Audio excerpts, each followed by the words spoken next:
Good morning students.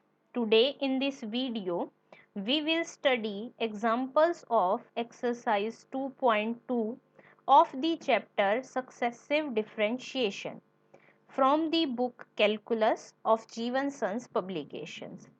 Watch this video and solve these questions with the help of book. Example number 1. Find the nth derivative of root ax plus b.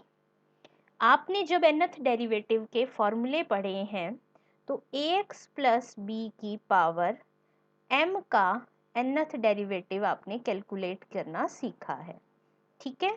लेकिन यहाँ हम formula ना use करते हुए direct जो technique हमने article में use की है वही टेक्निक यूज करते हुए nth डेरिवेटिव कैलकुलेट करेंगे, क्योंकि एक्चुअल में फ्रैक्शनल पावर के केस में फॉर्मूले में वैल्यू पुट करके सॉल्व करना थोड़ा सा सिंप्लीफिकेशन के लिए कॉम्प्लिकेटेड ज़्यादा हो जाएगा। थोड़ा सा ये वाला एग्जाम्पल आपके थोड़े से आर्टिकल से भी थोड़ा हटके है, तो थोड़ा सा ध्यान से समझने की कोशिश करोगे तो कुछ भी डिफ़िकल्ट नहीं लगेगा। टेक्निक वही है कि हम फर्स्ट सेकंड और थर्ड डेरिवेटिव्स निकालेंगे, जो पैटर्न उसमें फॉलो हो रहा होगा उसी की हेल्प से अपना क्या लिखेंगे, nth डेरिवेटिव। तो क्या है आपके पास ax प्लस बी की पावर 1/2। सबसे पहला फर्स्ट डेरिवेटिव पावर 1/2 आगे ax प्लस बी की पावर हो गई -1/2 इंटू में इसका डेरिवेटिव a, ठीक है। नेक्स्ट स्टेप में 1/2 तो पहले से था, अब पावर -1/2 आगे आई, ax प्लस बी की पावर हो गई -3/2 इंटू में का स्क्वायर। y3 में 1/2 -1/2 -3/2, अब ax प्लस बी की पावर हो गई -5/2 इंटू में a क्यूब। मैं इसको सिंप्लीफाई अगर कर दूं तो यहाँ दो माइनस के साइन आ गए, तो ये बन गया माइनस का स्क्वायर। न्यूमरेटर में है आपका 1 इंटू 3, डिनोमिनेटर में है 2 की पावर 3। ax प्लस बी की पावर है -5/2 और a की पावर 3। ऐसे ही अगर आप y2 को देखें तो y2 क्या है आपके पास एक्चुअली में 1 अपॉन में 2 का स्क्वायर, माइनस कितनी बार है इसमें, एक बार, तो मैं इसे लिख दूं -1 की पावर 1। फिर a का आपके पास है स्क्वायर और आपके पास है ax प्लस बी की पावर -3/2, ठीक है। अब इन तीनों टर्म्स को यूज करते हुए हमें अपना nth डेरिवेटिव लिखना है। यहाँ थोड़ी सी आपकी सिंप्लीफिकेशन के लिए एक एक्स्ट्रा टर्म के लिए इसने फोर्थ डेरिवेटिव और कैलकुलेट कर दिया। तो देखो ये तीन टर्म्स तो थी एज इट इज, फोर्थ में -5/2 आ गया आगे, ax प्लस बी की पावर -7/2 इंटू ए की पावर 4। तो अब ये क्या बन गया, एक दो तीन माइनस के साइन है तो -1 की पावर 3, 1 इंटू 3 इंटू 5, नीचे 2 की पावर 4, a की पावर 4 और ax प्लस बी की पावर 7/2। चलो अभी पहले जो सिंपल सिंपल सी टर्म्स है उनको देखते हैं। y1 में माइनस आया ही नहीं तो -1 की पावर 0, y2 में -1 की पावर 1, y3 में -1 की पावर 2, y4 में -1 की पावर 3। तो यहाँ -1 की पावर कितना हो गया, n-1, ठीक है। फिर y1 में a की पावर 1, y2 में a की पावर 2, y3 में a की पावर 3, yn में a की पावर कितना आ गया, n। ये वाली टर्म आ गई आपकी। चलो अब 2 की पावर देखते हैं। y1 में 2 की पावर 1, y2 में 2 की पावर 2, y3 में 2 की पावर 3, y4 में 2 की पावर 4, तो yn में 2 की पावर n, ठीक है।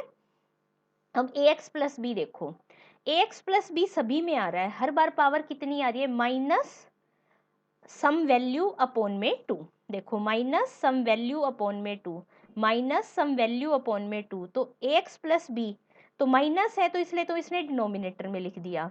तो ax प्लस बी की जो भी पावर आएगी आपको ये क्लियर हो गया कि ये 2n-1 निकालना है कि सम वैल्यू अपॉन में 2 आना है, ठीक है। दूसरी बात करें तो यहाँ तो सिंपल 1/2 था, यहाँ पर आपका 1 आया था y2 में, y3 में 1 इंटू 3 आया था, y4 में 1 इंटू 3 इंटू 5 आया था। तो yn में कहाँ तक टर्म्स आएंगी 1 3 5। अब इसने इसको क्या लिखा last term n minus one. n minus one क्यों लिखा है, क्योंकि ध्यान से देखिए जो ये फर्स्ट टर्म 1 है ये y2 में आई है। y1 में तो सिंपल है 1/2 जो सभी में कॉमन चल रहा था वही चल रहा था ना, ये दूसरे वाला 1 तो आया ही नहीं था। तो y2 में आपका 1 आया, y3 में आपका 1 इंटू 3 आया, y4 में 1 3 5 आया। तो मतलब क्या है, तो जो एक्चुअल में 1 3 5 पैटर्न से जो टर्म्स चल रही हैं वो आपकी टर्म्स स्टार्ट हुई सेकंड से। अब देखो थोड़ा सा मैं सिंप्लिसिटी के लिए यहाँ लिखती हूँ first second third fourth up to so on, कहाँ तक गए आप n तक। ठीक है, अब ये मैंने लिखी है टर्म्स की सी कि कौन से नंबर की टर्म की हम बात कर रहे हैं। ठीक है, अब फर्स्ट टर्म में आपका कुछ भी नहीं आया, सेकंड टर्म की जगह आपका 1 आया, थर्ड टर्म में आपका 3 आया, फोर्थ टर्म में आपका 5 आया। तो अब आपको ये वाली टर्म फाइंड आउट करनी है। ठीक है, तो अगर आप ध्यान से देखें ये हर बार जो एक नई टर्म ऐड हो रही है, सेकंड में 1 ऐड हुआ, थर्ड में 3 ऐड हुआ, फोर्थ पे 5 ऐड हुआ और आपको nth निकालना है। तो अब जरा ध्यान से देखो, पहली टर्म 1 हो, सेकंड टर्म 3 हो, थर्ड टर्म 5 हो, ये अगर मैं यहाँ से सीक्वेंस तो यहीं से शुरू हुई ना, तो ये एक्चुअल में आपकी n माइनस वनथ टर्म हो जाएगी। टोटल की तो ये क्या, अगर देखें टोटल से अगर आप चेक करो तो एक्चुअल में तो ये nth है, लेकिन अगर मैं इस पैटर्न को स्टडी करूं कि पहले 1 फिर 3 फिर 5 आए, तो nth एक्चुअल में देखो सेकंड पे 1 आ रहा है, थर्ड पे 3 आ रहा है, फोर्थ पे 5 आ रहा है। तो एक्चुअल में आपने जो nth निकालना है वो अब आपकी n माइनस वनथ पोजीशन हो जाएगी। अच्छा, अब मुझे एक बात बताइए, यहाँ पर ये कौन सी सीक्वेंस का पैटर्न फॉलो हो रहा है 1 3 5। आपने इसे बहुत पहले अच्छे से स्टडी किया हुआ है। कौन सी सीक्वेंस होती है ये, एपी अर्थमेटिक प्रोग्रेशन, क्योंकि कंसेक्यूटिव दो टर्म्स के बीच का गैप क्या होता है इसमें से। अब अगर पहली टर्म 1 हो, दूसरी टर्म 3 हो, ये आपकी फर्स्ट टर्म है ना, ये सेकंड टर्म है, ये आपकी थर्ड टर्म है, आपको जो n माइनस वनथ टर्म निकालनी है, तो मैं अपनी एपी की टेक्निक यूज करूं। अब जरा ध्यान से देखो 1 3 5 से पैटर्न चले तो फर्स्ट टर्म a1 है, कॉमन रेशियो d आपका क्या है 2। अगर मैं आपको कहूँ an माइनस वन निकालो तो फॉर्मूला क्या हो जाएगा a plus n minus one minus one D, यही होता है आपका फॉर्मूला। सारी वैल्यू पुट कर दी, वैल्यू कितनी आ गई 2n माइनस थ्री। तो आप देखो इसी पैटर्न में यहाँ जो आपका आना था वो अब आपका क्या आ गया है 2n माइनस थ्री। ठीक है, तो इसलिए ये वाला जो factor n minus one factor आने थे, क्योंकि अगर फर्स्ट से शुरू होता तो n फैक्टर्स आते, सेकंड से ये पैटर्न आना शुरू हुआ तो nth तक n माइनस वन फैक्टर आएंगे, तो वो n माइनस वनथ फैक्टर क्या आएगा आपका 2n माइनस थ्री। क्लियर। अब आ जाओ पावर्स पे। पावर में हम मैंने सिर्फ क्या निकालना है, ये जो आपका न्यूमरेटर आ रहा है ना, इसमें क्या पैटर्न फॉलो कर रहा है। ठीक है, फर्स्ट टर्म में 1 आ रहा है, सेकंड में 3, थर्ड में 5, फोर्थ में 7। ठीक है, और आपको क्या निकालना है nth। तो जरा देखो ये तो आपकी एग्जैक्टली यही सीक्वेंस फॉलो होगी, फर्स्ट में 1, सेकंड में थर्ड, थर्ड पे 5 और नेक्स्ट टर्म क्या आनी है आपकी 7। एपी बन रही है, आपको nth टर्म चाहिए a plus n minus one d, value put करा कितना बना 2n माइनस वन। तो जरा देखो मैंने यहाँ पर क्या लिखा है 2n माइनस वन। ठीक है, तो ये जो क्वेश्चन है और बाकी क्वेश्चंस में बस यही थोड़ा सा डिफरेंस है, बाकी सारी टर्म्स तो आपको पैटर्न देख के डायरेक्ट पता चल जाती हैं, लेकिन एक तो ax प्लस बी की पावर में minus one upon two, minus three upon two, minus five upon two, तो मैंने माइनस और अपॉन का टू तो डायरेक्ट लिख दिया। अब ये जो 1 3 5 और 7 का पैटर्न पावर में जो था, तो इसके अकॉर्डिंग तो अपनी nth टर्म निकाल ली। ठीक है, ऐसे ही ये जो प्रोडक्ट आ रहा था कि सेकंड टर्म में 1 आया, यहाँ पर थर्ड टर्म में 1 इंटू थ्री आया, फोर्थ टर्म में 1 इंटू थ्री इंटू फाइव आया, तो जो पैटर्न सेकंड से शुरू हुआ तो nth तक n-1 फैक्टर जो हमें लिखने थे, तो मैंने 1, 3 और 5 AP की n-1th टर्म निकाल के ये वाला फैक्टर लिख दिया और यही आपका क्या बन गया, रिक्वायर्ड आंसर। आपने कोई फॉर्मूला नहीं यूज करा, डायरेक्ट अपनी टेक्निक लगाई है और आपका आंसर आ गया। सेकेंड एग्जाम्पल पे आ जाओ। nth डेरिवेटिव निकालना है आपने log of under root ax plus x square का, ठीक है। अब मैंने आपको हर बार बताया है कि जितने भी आपने nth डेरिवेटिव के फॉर्मूले पढ़े हैं वो सिर्फ आपके किस एंगल के लिए हैं, लीनियर, मतलब x की पावर मैक्सिमम क्या होनी चाहिए, 1, ठीक है। लेकिन यहाँ तो पावर 2 आ रही है, तो हमें क्या करना होगा, log की प्रॉपर्टीज को यूज करते हुए इसे क्या करेंगे हम, सिंप्लीफाई। तो सिंप्लीफाई करने के लिए सबसे पहले तो मैंने क्या करा, ये एंगल था ना 1/2, इसको आगे ले आए, 1/2 log ऑफ, इन दोनों में से क्या करा मैंने, x कॉमन रख लिया, log ऑफ x इंटू में a प्लस एक्स। अब log of m into n, log of m plus n। अब दोनों ही टर्म्स पे हम लोगरिथम के nth डेरिवेटिव का फॉर्मूला लगा देते हैं, ठीक है। अब बुक में यहाँ से शॉर्टकट में देखो, सिंपल बस ये लिख दिया कि कौन सा आर्टिकल का रेफरेंस हम यहाँ यूज कर रहे हैं।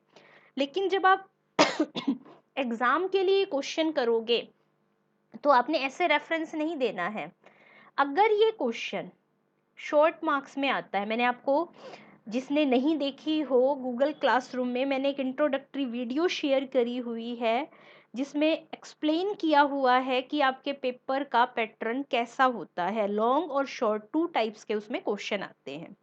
तो अगर ये क्वेश्चन शॉर्ट में आता है तो आप यहाँ ब्रैकेट में अपना log of ax plus b का जनरल फार्मूला का nth डेरिवेटिव का फॉर्मूला लिखेंगे।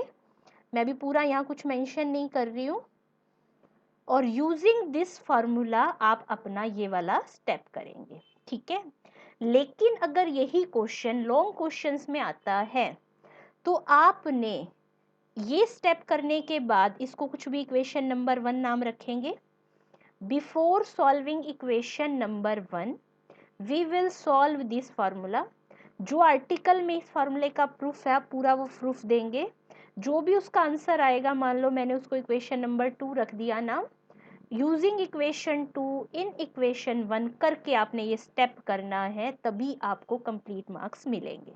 अब याद कीजिए क्या बताया था मैंने, वो फॉर्मूला लॉगरिथम का, -1 की n-1, n-1 का फैक्टोरियल इनटू में x के कोफिशिएंट की पावर n। अब जरा ध्यान से देखिए, यहाँ कंफ्यूजन मोस्टली स्टूडेंट अगर a की पावर n से फॉर्मूला याद कर लेते हैं ना, तो ये चाहे एंगल में कांस्टेंट की जगह a आया हुआ है लेकिन यहाँ फिर भी a की पावर n लिख देते हैं। और जो स्टूडेंट फार्मूले को ऐसे याद रखेंगे, कोफिशिएंट ऑफ x की पावर n, उन्हें ये गड़बड़ कभी नहीं लगे, क्योंकि दोनों में ही x का कोफिशिएंट 1 है, तो कोफिशिएंट ऑफ x की वैल्यू है 1, 1 की पावर n लिखने की कोई जरूरत नहीं, इसलिए मैंने देखो दोनों ही टर्म में ये एक्सप्रेशन नहीं लिखा। डिनोमिनेटर में क्या लिखना होता है, जो भी log का एंगल है उसकी पावर n, तो यहाँ x की पावर n, यहाँ x प्लस a की पावर n। तो अपना फॉर्मूला क्या याद हो गया, log of ax plus b का अगर आप nth डेरिवेटिव कर रहे हैं, -1 की n-1, n-1 का फैक्टोरियल, x के कोफिशिएंट की पावर n अपॉन में log के एंगल की पावर n। अब जरा देखो न्यूमरेटर दोनों में से कॉमन आ गया, ये जो बचा यही आपका आंसर हो गया। आप इसको और कुछ सिंप्लीफाई नहीं कर सकते हैं, यही आपका रिक्वायर्ड आंसर है। Example number 3, sin x into sine 2x। अब आपके पास दो ट्रिग्नोमेट्रिक फंक्शंस के प्रोडक्ट का nth डेरिवेटिव का कोई फॉर्मूला नहीं है, तो जब भी आपके पास दो फंक्शंस का प्रोडक्ट आ जाए तो आपने क्या करना है, ट्रिग्नोमेट्रिक फार्मूलाज यूज करते हुए उसे सम या माइनस में कन्वर्ट करना है। तो साइन 2 का प्रोडक्ट था तो मैंने इसे 2 से डिवाइड मल्टीप्लाई किया, 2 साइन ए साइन बी का ये वाला फॉर्मूला मैंने यूज़ किया। ये सिंपल ट्रिग्नोमेट्रिक टेक्निक्स हैं जो आप बहुत अच्छे से पहले पढ़ चुके हैं, तो मैं वो ज़्यादा डिटेल में नहीं बताऊंगी।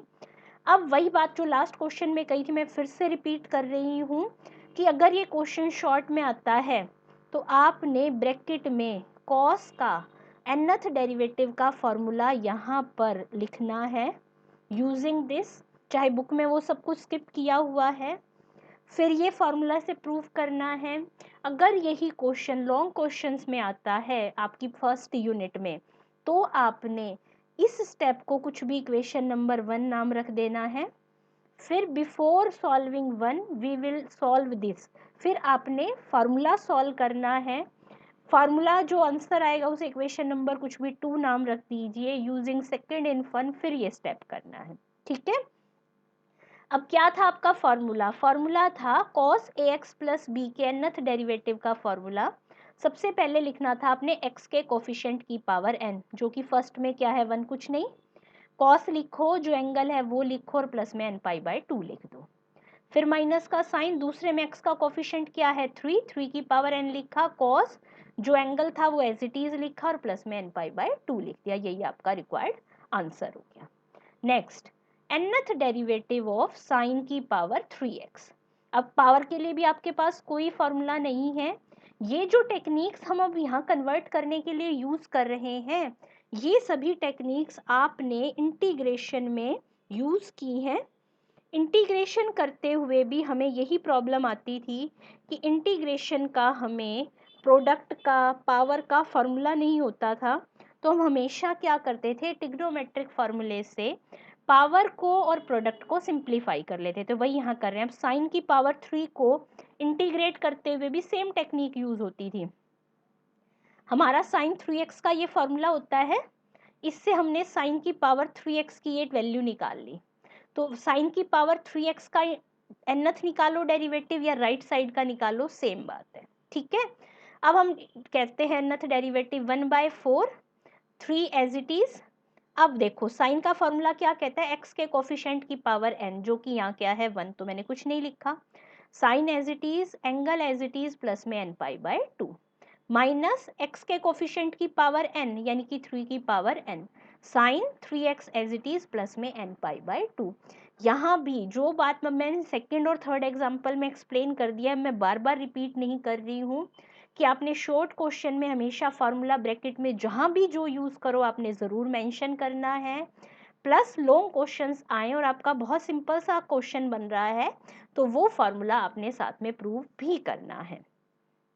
नेक्स्ट आ जाओ, sine square x plus cos cube x, आपको निकालना है इसका nth डेरिवेटिव। ठीक है, तो अब देखो इसको कैसे सिंप्लीफाई करेंगे, वही सारी इंटीग्रेशन वाली टेक्निक्स हैं।